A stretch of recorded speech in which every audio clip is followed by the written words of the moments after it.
Shalom, I'm on Rehov, Ethiopia in Yerushalayim, and behind me is a house. I'm not going to tell you whose house this was, but this is a house. But I want to start with a story. It's a funny story. It's probably not true, but it's still a funny story. I want you to imagine a family, let's say a mother up here, who is giving birth. Okay, it wasn't hospitals like there are today that people went to hospitals. They gave birth in their homes, and giving birth is a painful experience. And I want you to imagine that there's a woman giving birth, and basically the entire street can hear her screaming. Okay, she's screaming and screaming. Now, she's Ashkenazi, and we're talking about 120 years ago. So we're talking about around the year 1900.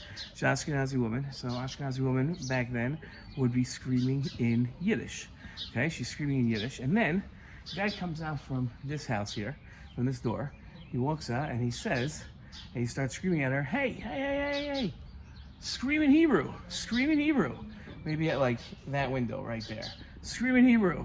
And imagine how frustrating that would be and how frustrating everybody else would. Now that's a story they tell about somebody that you know, that you learned about, named Eliezer ben Yehudah, who was the first person that tried getting people to speak Hebrew, modern Hebrew, here in Israel when everybody started moving back to Israel.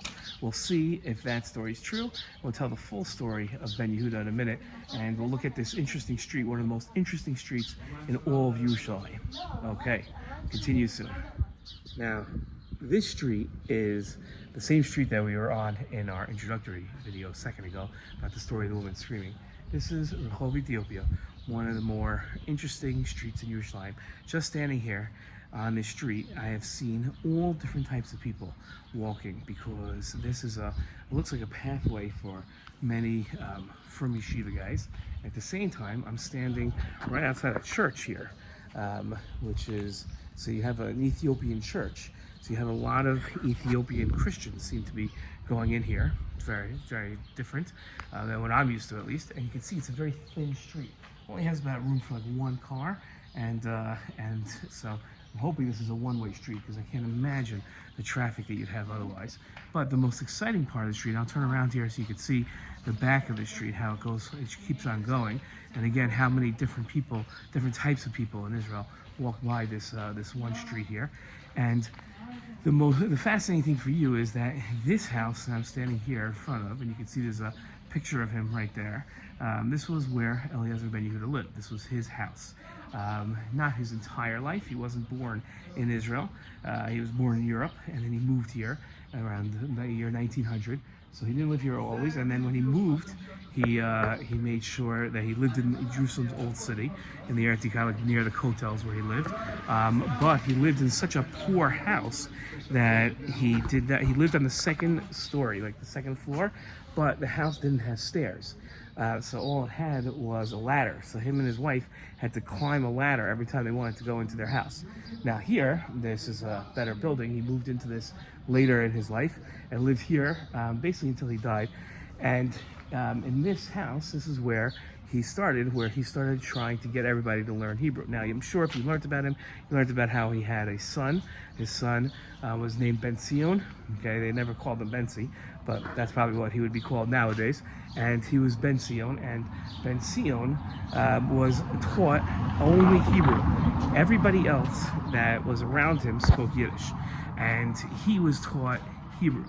And now imagine being a kid and you don't know any other language that anybody else is speaking, and your parents getting worried that they want you to speak Hebrew so that everybody will speak Hebrew, and they refuse to have you learn any other language. I mean, it sounds funny, but they wouldn't let him play with other kids.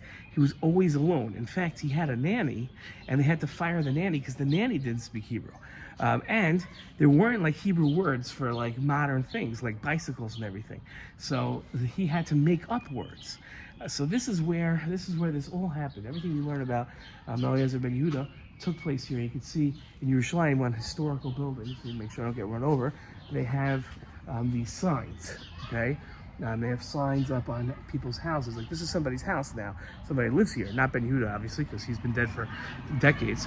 But they have signs here that tell you when somebody, like, one famous thing. What's interesting with that cat passed What's interesting is that if you look on this street, you could see like down over there, almost every one of these houses is a famous house. In fact, right down the block, right, I'll show you right there where these like little boys are walking here. That was where Yitzhak Rabin was born. He was a famous Israeli prime minister who unfortunately was assassinated.